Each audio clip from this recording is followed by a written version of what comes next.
There's still time for me.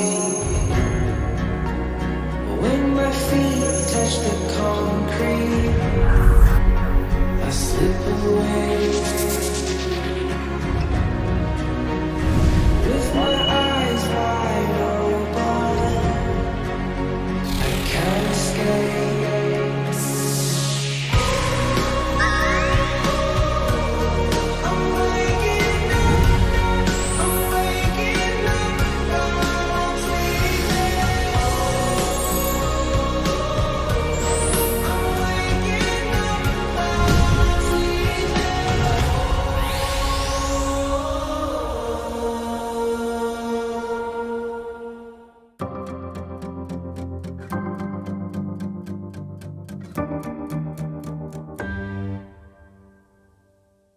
저는 독일에서 임상심리학을 전공해서 석사, 박사 학위를 했습니다. 게슈탈트 심리치료라는 영역을 제가 한국에 처음 소개를 했고요. 대학에서 학생들 강의를 하면서 임상 현장에서 많은 사람들을 만나면서 심리치료를 해왔습니다. 앞으로 12회의 강의를 통해 제가 들려드리고 싶은 내용은 우리 자신을 바로 이해하는 것에 관한 것들입니다.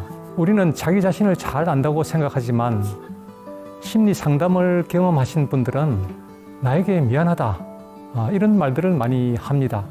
나를 잘 몰랐기 때문에 나를 잘 알아주지 못했고 또 다른 사람들도 몰라줬구나 라는 깨달음이 생긴다는 것입니다. 우리 자신을 바로 이해함으로써 타인도 정확히 이해할 수 있게 되고 가까운 가족이나 친구, 연인, 직장 동료들과의 관계가 향상이 되면서 서로 간의 친밀감과 존중감이 높아질 것이라 믿습니다. 오늘 첫 강의의 제목은 너의 세상과 나의 세상 이렇게 한번 붙여봤습니다. 현대를 살아가는 우리들에게 어린아이들로부터 노인에 이르기까지 매일매일 스트레스가 발생하는 것은 불가피합니다. 각종 사고와 신체 및 정신질환, 가족관계 갈등, 학업 스트레스, 교우관계 갈등, 일일이 다 열거할 수 없을 만큼 많은 스트레스들이 존재합니다. 하지만 그 중에서도 가장 자주 문제가 되는 것은 인간관계 스트레스가 아닐까 합니다. 인간은 사회적 동물로서 항상 관계 속에서 살아갈 수밖에 없기 때문에 인간관계가 어려워지면 존재 자체가 위협받을 정도로 심각한 문제로 발전할 수 있기 때문에 그렇습니다.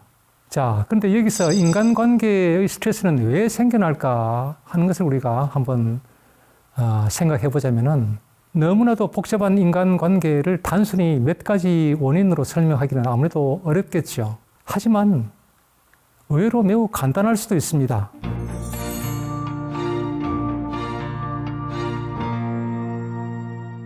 우리 한 사람 한 사람은 각자 너무나 다른 생각과 감정, 욕구를 갖고 있으며 무엇보다도 세상을 지각하고 사는 방식이 너무 다릅니다. 이런 것을 이해하기 위해서는 우리가 기계와 인간의 차이를 한번 생각해 보는 것이 도움이 됩니다. 만일 우리가 카메라를 고정시켜 놓고 어떤 장면을 찍는다면 10번을 찍어도 10번 다 똑같이 나오겠죠. 하지만 사람은 같은 사물을 놓고도 카메라와는 전혀 다르게 봅니다. 카메라는 피사체를 있는 그대로 인식하지만 인간은 카메라와 전혀 다르게 인식합니다. 자, 여기서 그림을 하나 보여드리겠습니다. 까만 삼각형이 보이시나요? 그렇죠. 하얀 삼각형도 보이시나요? 그런데 우리가 그것을 어떻게 볼 수 있었을까요? 여기에 어떤 비밀이 있습니다. 우리 인간은 있는 그대로 보는 것이 아니라 어떤 불완전한 형태들을 완결시켜서 완전한 형태로 만들어서 보는 그런 경향성이 있기 때문입니다. 이렇게 보셨듯이 인간이 인식하는 방식은 기계와는 완전히 다릅니다.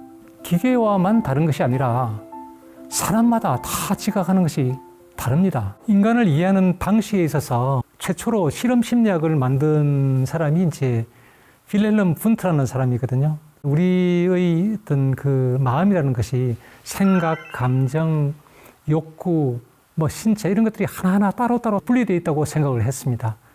그래서 그 분리된 것들을 하나하나 연구를 해서 그것을 합치면 전체가 될 것이다. 이런 식으로 생각을 했는데 그런 것을 이제 요소주의 심리학이라고 그러거든요. 근데 그러다 보니까 인간의 어떤 전체성을 보지를 못하고 파편화시켜서 부분적으로 봤는데 게슈탈트 심리학자들이 나와서 실험을 했는데 아까 보셨던 그런 그림에서처럼 인간은 부분을 봐서 합치는 식으로 지각을 하는 것이 아니라 부분들이 전체를 이루어서 어떤 식으로 전체가 구성되는가 하는 것을 한꺼번에 동시에 지각한다 하는 것을 이제 게슈탈트 심리학자들이 처음으로 밝혀낸 것이죠.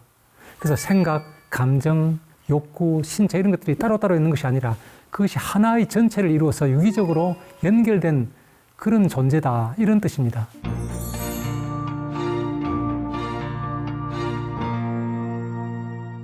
자, 그러면 인간의 인식 방식에 대해서 게슈탈트 심리학자들이 알아낸 몇 가지 중요한 원리만 좀 말씀을 드리겠습니다. 첫 번째, 인간의 인식은 항상 자기가 관심을 갖는 것을 전경으로 떠올리고 그렇지 않은 것은 배경으로 처리해서 그렇게 인식을 하는 방식입니다. 예를 한번 들어보겠습니다. 두 사람이 길거리를 걸어가고 있는데 한 사람은 지금 배가 고파요. 어디에 뭐 혹시 음식점이 없나 이렇게 두리번 살피면서 가겠죠. 다른 사람은 지금 신발이 너무 낡아서 신발을 지금 하나 사고 싶어요. 그러면은 혹시 신발 가게가 있나 두리번 살피겠죠. 똑같은 길을 걸어가면서도 자기 욕구에 따라서 전혀 다른 것을 전경으로 떠올리고 관심이 없는 것은 배경으로 처리하는 그런 방식으로 사람들은 환경을 지각합니다. 목이 마른 사람이라고 한다면 제일 먼저 물을 막 찾겠죠. 물이 전경이고 나머지는 일체 보이지 않습니다.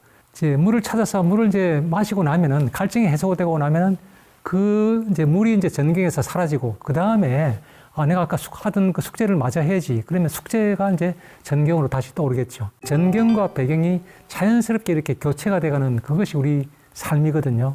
근데 중요한 전경으로 떠올렸던 것이 해결이 안 되면은 그것이 미해결 상태로 남아있게 되면은 미해결 과제를 해결하려는 방향으로 어떤 행동을 하게 됩니다. 예를 한번 들어드릴게요.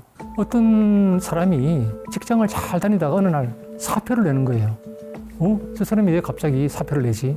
어릴 때부터 너무나 가수가 되고 싶었는데 사정이 여의치 않아서 그 일을 할 수가 없었던 거죠. 근데 도저히 어느 날 더 이상 이제 나는 미룰 수 없어. 난 가수가 돼야 되겠어. 그러면서 직장을 그만둘 수가 있는 것이죠. 우리는 항상 이런 미해결 과제가 있을 때 그것을 언젠가는 해결하고 싶은 그런 마음이 강력하게 있는 것이죠. 자, 세 번째 원리를 말씀을 드리겠습니다. 우리는 어떤 행동을 할 때 상황을 딱 봐가지고 그 상황에서 그 행동을 해도 괜찮을 것 같으면은 하지만 그 상황이 맞지 않다 싶으면은 하지 않습니다. 예를 한번 들어볼까요? 자, 그림을 한 장 보여드리겠습니다. 형이 장난감을 자기 등 뒤에다 지금 숨기고 있죠. 동생이 지금 형한테 장난감을 달라고 지금 막 손을 내밀고 있습니다. 동생이 눈치를 딱 봐가지고 지금 어머니도 계시고 아버지도 계시고 하니까 내가 좀 때를 써도 여차하면 막 나를 이제 이렇게 응원해 줄 사람이 있다. 이렇게 지금 판단을 하니까 그 맥락, 그 상황을 파악을 해가지고 그 행동을 하는 거죠. 그래서 우리가 인간이 하는 행동들은 보면 다 이런 식으로 전경과 배경을 먼저 생각해서 이렇게 자기한테 중요한 것을 관심이 가는 것을 전경으로 떠올리고 또 자기에게 정말 이제 중요한 미해결 과제가 있을 때는 그것을 또 우선적으로 해결하려는 그런 마음 그리고 어떤 행동을 하더라도 어떤 상황에 내가 이런 행동을 해도 괜찮을지 상황을 한번 보고서 행동을 한다. 이런 여러 가지 그런 원리에 의해서 우리가 행동을 하거든요. 그래서 우리 모두 각자 서로 자기 자신의 경험과 욕구, 지각 방식에 따라서 자신만의 세계를 창조해 나가는 그런 독특한 생명체가 인간입니다. 10인 10색이라는 말이 이렇게 해서 나온 것이겠죠. 그래서 각자 자신의 세상을 갖고 있다는 의미에서 너의 세상과 나의 세상 이렇게 제가 제목을 달았는데 이제 실험을 하나 제안을 하겠습니다. 먼저 짧은 이야기를 하나 들려드리겠습니다. 혜진이가 화장실을 가다가 교실 복도에서 넘어졌습니다. 무릎이 탁 바닥에 부딪혀서 많이 아팠겠죠. 그런데 소리를 지르지 않았습니다. 혜진이는 속으로 이 정도는 아무것도 아니야 라고 생각했습니다. 다음날 공교롭게도 같은 장소에서 옆반 친구인 서윤이도 넘어져서 무릎이 바닥에 부딪혀서 막 아파서 큰 소리로 울었습니다. 다른 아이들이 달려가서 서윤이를 일으켜 세워서 보건실에 데려가서 치료를 받게 했습니다. 제가 혜진이가 다음날 서윤이를 만나서 대화를 나누는 장면을 한번 보여드리겠습니다. 혜진이 서윤이한테 말을 합니다. 너 어제 복도에서 넘어져서 울었다며? 그래 울었어. 너무 아파서 막 울었어. 그 전날 나도 같은 장소에서 넘어져서 무릎에 멍이 좀 들었어. 그랬구나. 그래서 울었니? 혜진이가 답합니다. 아니야. 별일도 아닌데 뭐 그런 걸 가지고서 울어. 내가 울면은 아이들이 놀랄 거잖아. 또 집에 연락하면 엄마도 걱정하실 거고. 무슨 말이야. 누가 아픈데 바보같이 왜 그런 쓸데없는 걱정을 하니? 글쎄, 난 너가 이해가 좀 안 돼. 별일도 아닌데 뭘 그런 걸 가지고서 울어서 아이들도 놀래고 선생님도 놀라셨을 거 아니야. 서윤이가 답합니다. 아니 무슨 말이야. 그런 걸 왜 참아. 너가 울지 않으면은 아무도 모르잖아. 그러면 누가 도와주겠니? 여러분 같았으면 그 상황에서 어떻게 행동했을 것 같습니까?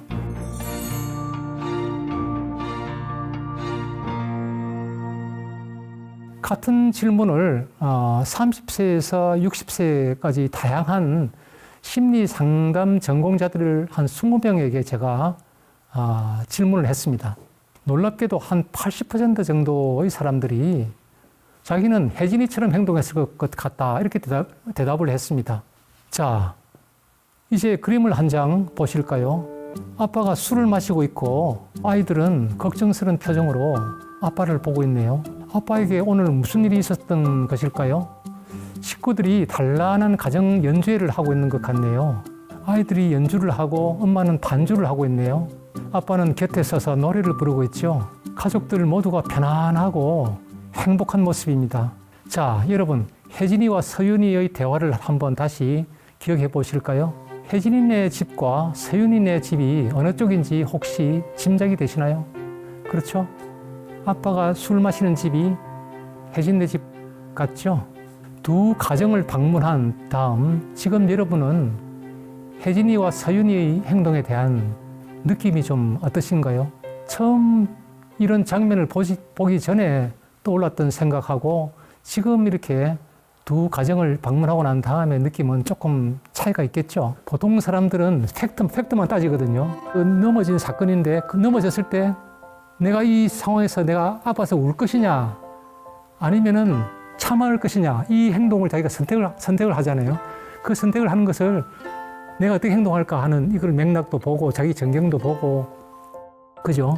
미래길 과제도 보고 이렇게 그 순간적으로 자기도 모르게 이렇게 구성하는 거예요. 자기가 살아왔던 방식대로 구성을 했는데 혜진이는 어떻게 구성했는가 하면은 이거는 별것도 아니니까 참고 그냥 소란 피우지 말고 가서 수업 시작이 이제 지금 됐으니까 빨리 들어가자라는 식으로 그 상황을 조직화한 거예요. 근데 서인이는 무슨 소리야? 지금 내가 아파 죽겠는데 울어야지. 애들이 와서 이렇게 달려와서 나를 그래도 이해해주고 이제 나를 또 필요한 조치를 취해주고 세상을 그렇게 지각하는 거예요. 이 두 아이들이 벌써 이미 세상을 전혀 다르게 지각하고 다른 식으로 살아가고 있잖아요.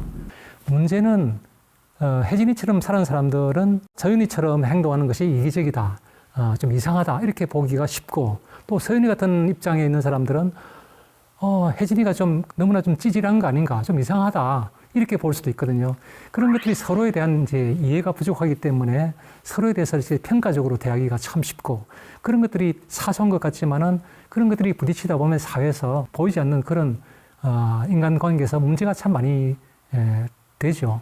각자의 행동은 맞고 틀리고가 없고 서로 다른 성장 배경에서 나온 행동이므로 혜진이와 서윤이 행동은 객관적으로 누가 더 옳은 행동이었다라고 말하기 어렵습니다. 하나의 예에 불과하지만 이런 현상들은 인간관계에서 항상 일어나는 일들로서 같은 사건을 경험하고서도 각자 다르게 반응을 하는 것을 볼 수가 있었습니다. 이런 점에서 우리는 같은 공간에 있다 하더라도 서로 다른 세상에서 존재하는 것을 알 수 있습니다.